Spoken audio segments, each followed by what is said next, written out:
Allahu Akbar,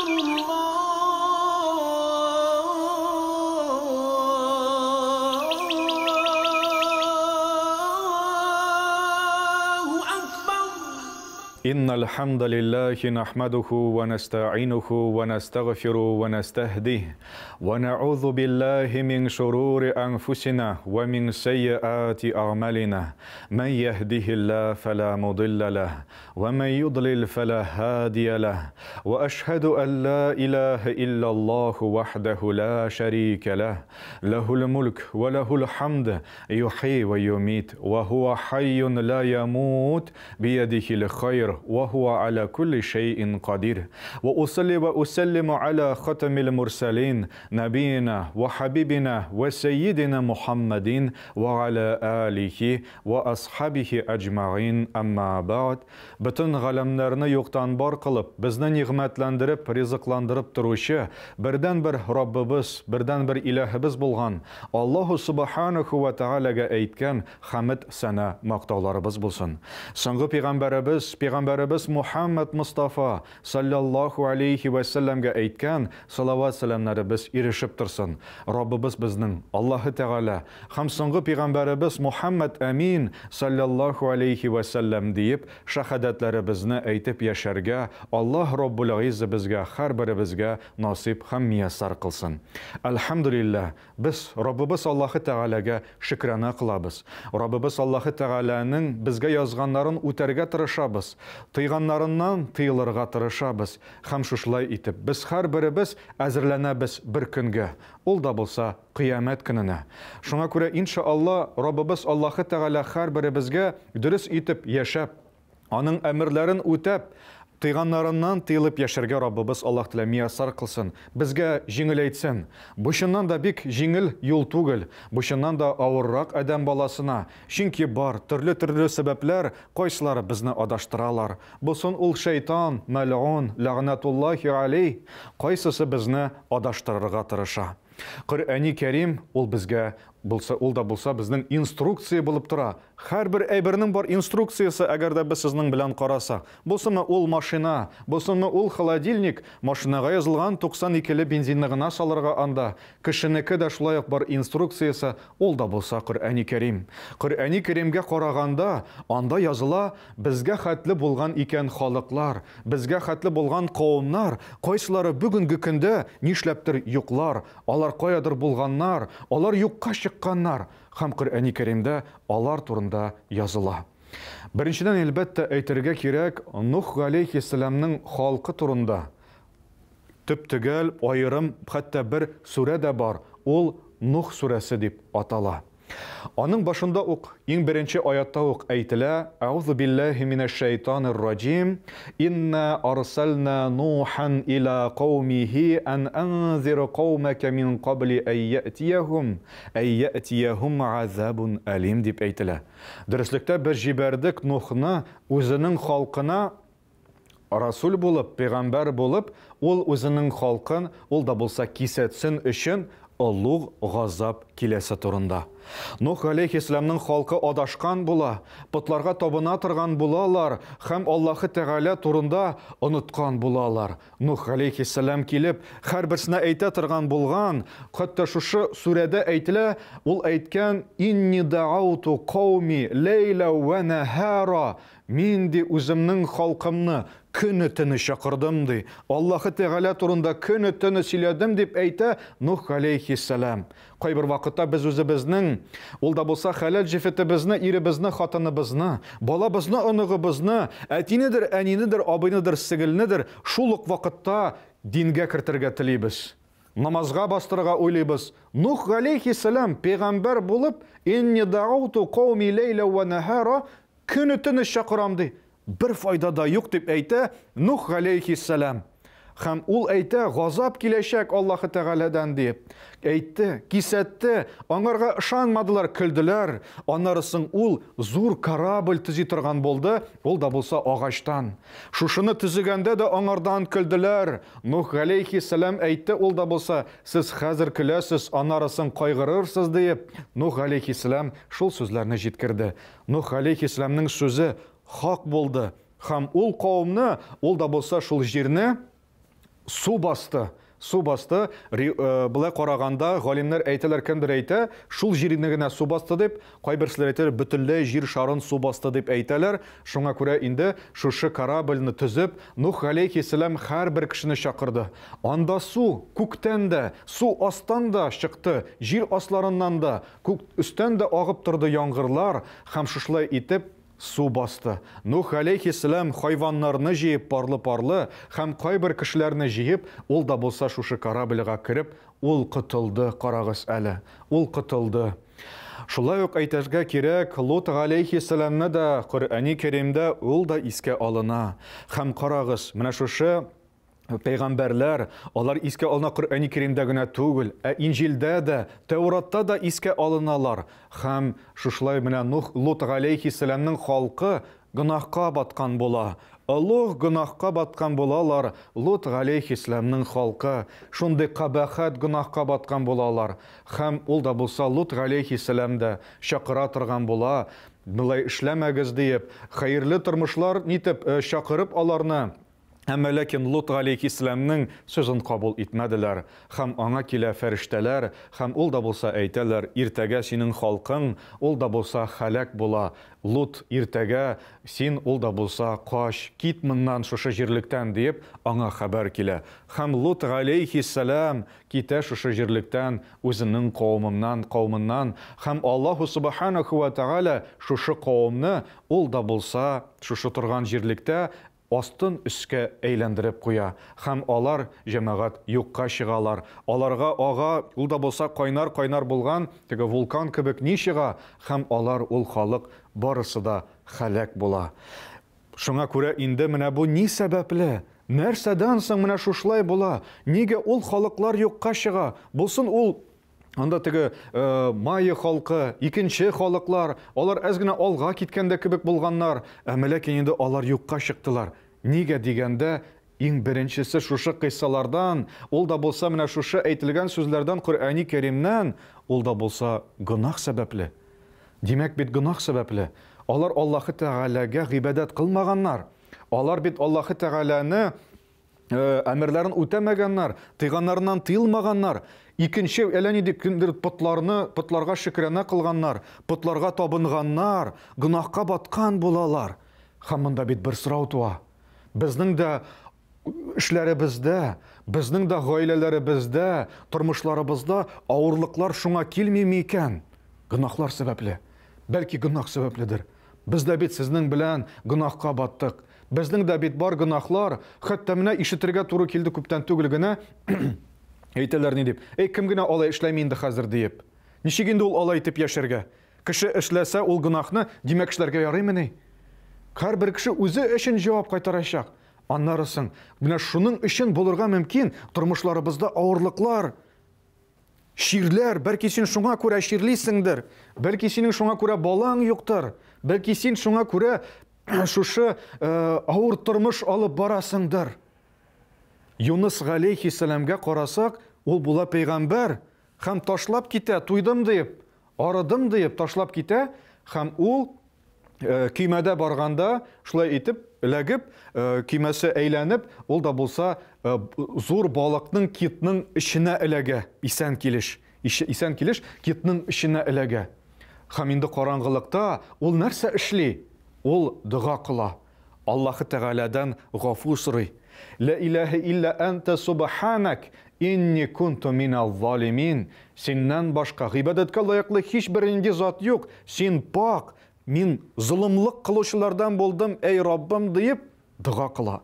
Гафур сорый, шушы балыкның эчендә ашарга эчәргә юк, дөм караңгы, Аллаһны зикр итә. Гафур сорый һәм Аллаһу субханаху ва тааля аны чыгара. Аны чыгара, ул китның шушы эченнән, карыныннан аның чыга исән сау килеш. Карагыз әле, тәүбә итеп бит, гынаһлары өчен гафу сорап. Эштәбә алмыйсың икән, бәлки Аллаһтан гафу сорарга кирәк. Эй Раббым, Аллаһ мине гафу ит. Минем гынаһларым өчен ризыгым юктыр дип, без Аллаһ Тәгаләдән гафу сорыйк, һәм Аллаһы Тәгалә безнең ризыкларыбызны иншааллах арттырачак.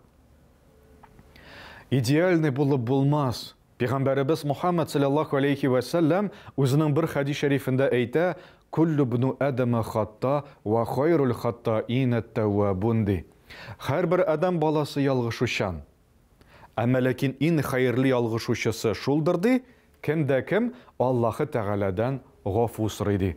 Шуңа күрә без сезнең белән Аллаһы Тәгаләдән гафу сорыйк. Безнең тормышларыбыз иншаалла яхшыга үзгәрәчәк, хәерлегә үзгәрәчәк.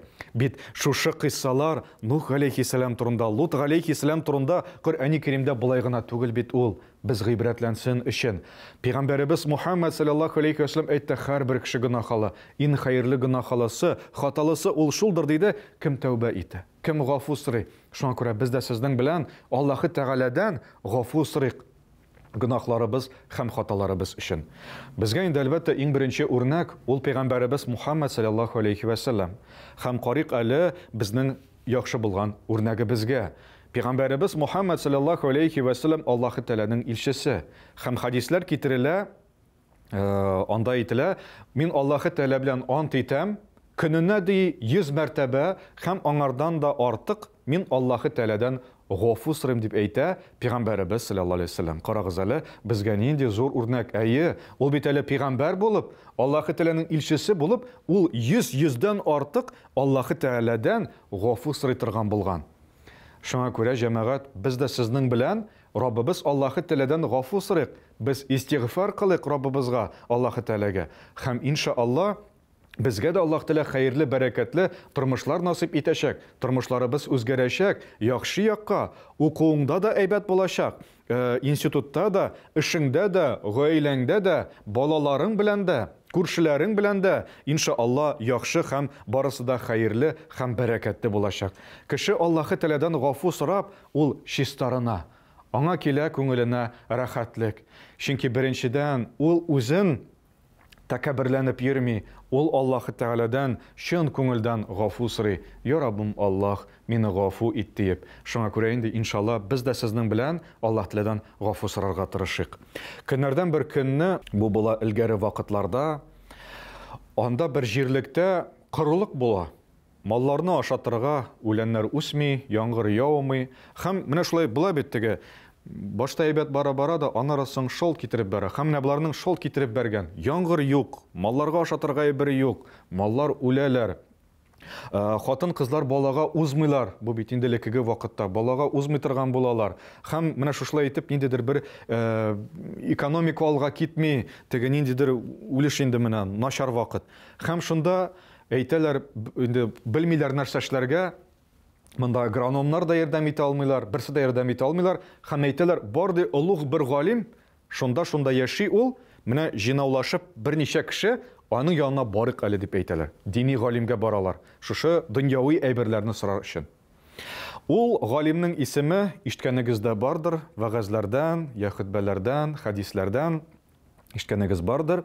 Ул аның исеме була Хасан аль-Басри. Ул була олуг галим, ул була табигин. Аллаһ галим. Һәм моның янына җыенып китәләр. Баралар анда берничә көн. Аңа шул көнне эләгә алмыйлар. Эләгәләр икенче көнне генә. Менә 4 берничә кеше анда баралар. 4-5 кеше аның янына керәләр. Чират тоттырып, һәм шулай итеп кергәч тында аның янына алар чиреп бирәләр. Хатыннар менә балалар тапмыйлар, бала нишләптер юк, яңгыр яумый, малларга ашатырга әйбер юк, малларыбыз үлеп бара, экономика аска төшеп бара, безгә нәрсә эшләргә? Менә берсе дә бер дә әйтә алмый, берничек тә без моңардан чыгып китә алмыйбыз, шушы әйберләрдән бик каты интегәбез диеп, шушы дини галимгә әйтәләр. Бу дини галим була бик нык кыска, була бик нык хикмәтле сүзләрендә, һәм ул әйтә, Аллаһы Тәгаләдән гафу сорагыз ди. Шулай дип әйтә дә, һәм китәргә җыена. Моны туктаталар. Туктагыз әле. Без монда килдек әллә ничә көн, без сине көтеп тордык, монда кундык палаткаларда. Син әйтәсең, Аллаһы Тәгаләдән гафу сорарга кирәк дип, һәм шушы галим әйтә Хасан аль-Басри. Бу китерә аятларны, ул да булса Нух алейхиссаламның Нух сүрәсеннән китерә аятларны. Раббыбыз бит Аллаһы Тәгалә әйтә ди Хасан аль-Басри рахимахуллаһ. فَقُلْتُ اسْتَغْفِرُوا رَبَّكُمْ إِنَّهُ كَانَ غَفَّارًا يُرْسِلِ السَّمَاءَ عَلَيْكُمْ مِدْرَارًا وَيُمْدِدْكُمْ بِأَمْوَالٍ وَبَنِينَ وَيَجْعَلْ لَكُمْ جَنَّاتٍ وَيَجْعَلْ لَكُمْ أَنْهَارًا. Şuşu ayatlarını kitire Hasan el-Basri. Bu Nuh aleyhisselamның sözleri. Kur'an-ı Kerim'de var Nuh aleyhisselamның sözlerini kitire. Min әйттім де өзінің халқыма, Аллахы тіледен ғафу сұрағыз, Аллахы тағала ғафу итуші һәм мәрхәмәтлі. Сіздің яурды яңғырлар, балаларығыз туырды һәм елғалар ағырды. Елғалар ағыр, ол да болса жиләкләр һәм җимешләр дә булыр, һәм байлыкларыгыз да арткан сайын артыр дип шушы аятны китерә. Теге кешеләр гаҗәпләнәләр. Кара әле чынлап та бит дип, шушыңа бик каты гаҗәпләнәләр. Шуңа күрә менә шушы аят һәм шушы кыйса Хасан аль-Басри белән булган, ул да булса безгә дәлил. Гынаһларыбыз, хаталарыбыз өчен шушындый авырлыклар безгә, гаиләбезгә, шәхсән үзебезгә килергә мөмкин нәкъ шуның өчен. Без Раббыбыз Аллаһы Тәгаләгә якынайык, аңардан гафу сорыйк. Аның өчен бит күп вакыт кирәкми. Аны була бүлергә, Аллаһы Тәгаләдә искә алырга була, дөньясын да алырга була. Пәйгамбәребез саллаллаһу алейхи ва саллям әйтте, ике канатлы булырга тырышыгыз диде. Берсе ул дөнья булсын, икенчесе ул да булса ахират. Без дөньябызны да кайгыртырга тиешбез һәм ахиратны да. Менә кайберселәре инде урта яшькә кемнәр инде җиткән, 40-мы, 50-мы ул булсын, безгә мәчеткә дә килеп әйтәләр. Мине Аллаһы Тәгалә гафу итәрмене инде дип. Инде әллә шул хәтле бик нык күп гынаһ кылган, шул сәбәпле әйтәм икән, Раббым Аллаһы Тәгалә мине гафу итәрме икән дип. Аллаһы Тәгаләнең бар 99 исеме. Безнең менә я бер исем, я ике исем була. Аллаһы Тәгаләнең 99 исеме. Һәм ул Аллаһы Тәгаләне сыйфатлый.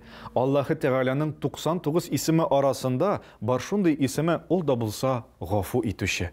Ул Раббыбыз Аллаһу субханаху ва тәгалә гынаһларны, хаталарны гафу итүче. Һәм ул мәрхәмәтле. Менә карагыз әле шушы дөньяга. Менә кеше намаз укымаса да, Раббысы Аллаһы Тәгаләне танымаса да, аңа хәтта начар кабахат сүзләр дә әйтсә, атеист булып йөрсә дә, Раббыбыз Аллаһы Тәгалә ул адәм баласына карата Ар-Рахман. Ар-Рахман дигән сүз исеме Аллаһы Тәгаләнең ул да булса мәрхәмәтле һәрбер адәм балаларына Раббыбыз Аллаһы Тәгалә. Карагыз, менә намаз укысаң да, укымасаң да кояш барыбер чыга. Яңгыры да барыбер ява. Бу барысы да Аллаһы Тәгаләнең мәрхәмәтлеге. Ул барысына да тигез карый адәм балаларына. Без алай булдыра алмыйбыз. Кайбер чакта балаларга да, гаиләбездә менә балаларга, оныкларга да ничектер тигез карап булмый. Әмма ләкин Раббыбыз Аллаһы Тәгалә һәрберсенә, һәрбер адәм балаларына карый тигез. Һәм шушы исемнәре арасында менә шушы исем бар, ул да булса Аллаһы Тәгалә гынаһларны гафу итүче. Без аңардан гафу сорыйк. Раббыбыз Аллаһы Тәгаләдән гафу сорыйк. Истигъфар кылыйк. Я Раббым, Аллаһ син мине гафу ит дип. Һәм ул безне, иншаалла, кеше чын күңелдән, ихлас күңелдән аңардан гафу сораса, Раббыбыз Аллаһы Тәгалә аны һичшиксез гафу итәчәк. Чөнки ул гафу итүче. Һәм дуга кылганда да без әйтсәк, Я Раббым, син мине гафу ит. Син бит гафу итүче дип, без дә сезнең белән үзебезгә сорыйк, балаларыбызга сорыйк. Ул да булса, әти-әниләребезгә, әби-бабайларыбызга шулай итеп дуга кылсак, мәрхүмнәребезгә дә шулай итеп дуга кылыйк, кемнәр инде вафат булган, Аллаһы Тәгалә үзенең киң рәхмәте белән гафу итәчәк. Ул эшләнелгән гынаһ, сул яктагы фәрештә аның барысын да язып бара, һәм ул эшләнелмәгән кебек, ул да булса сөртелеп куела. Коръәни Кәримдә бар шундый бер аят, анда әйтелә: "Табу ва аслаху". Ул да булса тәүбә итегез, һәм яхшы якка үзгәрегез дип әйтелә. Шуңа күрә менә теге тәүбә иттек тә, ниттек түгел, утырдык түгел, юк, яхшы якка үзгәрергә кирәк тырышырга. Яхшы якка үзгәргән саен үзгәрергә. Һәм карагыз, әле менә бу бит бөтен мондый ширләрдән дә арыну бит. Күбесенең менә депрессия, күбесенең менә стресс. Ни өчен? Чөнки элек булган ниндидер вакыйга белән, эшендәге булган ул я гаилә мәсьәләсендә, я күршесе белән ниндидер әйберләр аны менә шу искә төшереп, гел депрессиягә, гел стресска аны кертә. Әмма ләкин шул кеше кемдә кем менә шушы аятка караганда Аллаһ Тәгаләдән гафу сорый икән, тәүбә итә икән, Булды я Раббым, гафу сорыйм, мин аңладым, дөрес эшләмәдем, хәерлесен, яхшысын гына миңа насыйп ит дип, ул үзгәрә һәм Аллаһы Тәгаләдән яхшысын гына иншаалла сорый башлый. Һәм ул Аллаһы Тәгаләнең яраткан бәндәләреннән булачак. Менә без сезнең белән шулай итеп намазларыбызга киләбез мәчетләргә. Без сезнең белән закатларыбызны түлибез, хаҗларыбызны, гомрәләребезне кылабыз, Аллаһы Тәгаләнең рәхмәтенә лаеклы булыр өчен.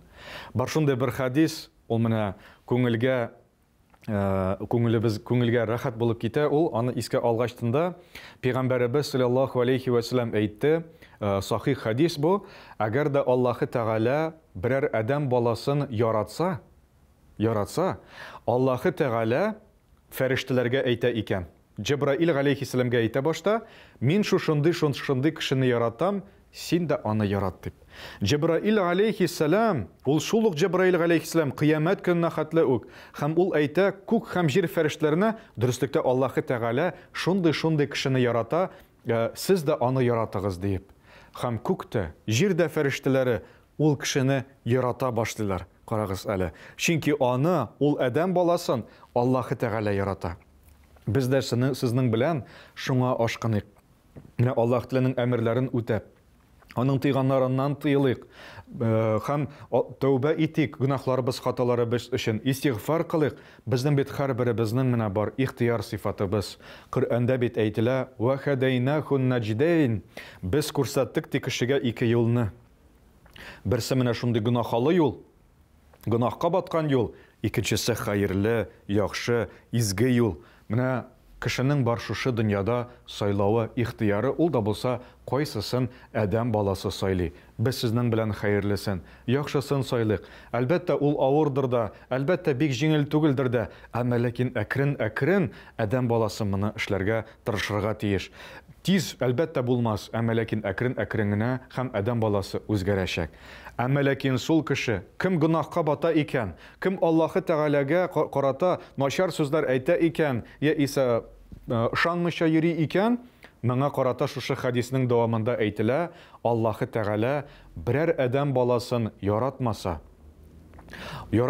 ул да булса әйтә Җибраил алейхиссаламга, дөрестлектә мин шундый кешене, аның гамәлен яратмыйм дип.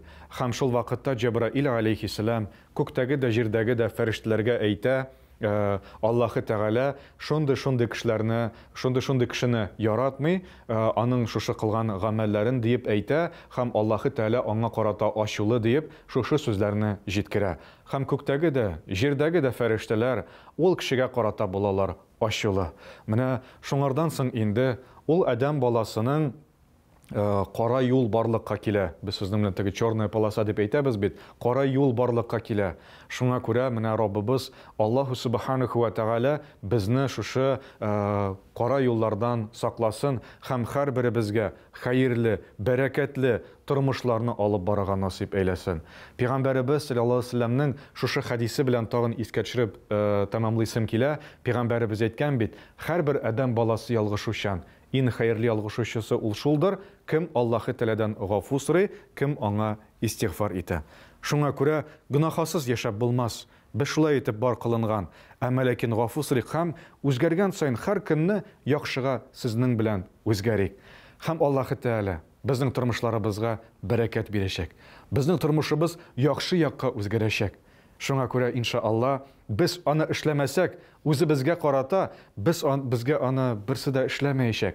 Гафу сорыйк, Аллаһ Тәгаләгә якынайык, аның мәхәббәтенә ирешергә тырышыйк. Һәм инде кемне Аллаһы Тәгалә ярата икән, аңа һичшиксез бүтән бер әйбер дә кирәкмәс. Уңышлы, бәрәкәтле тормышлар Раббыбыз Аллаһы Тәгалә һәрберебезгә насыйп һәм мияссар кылсын.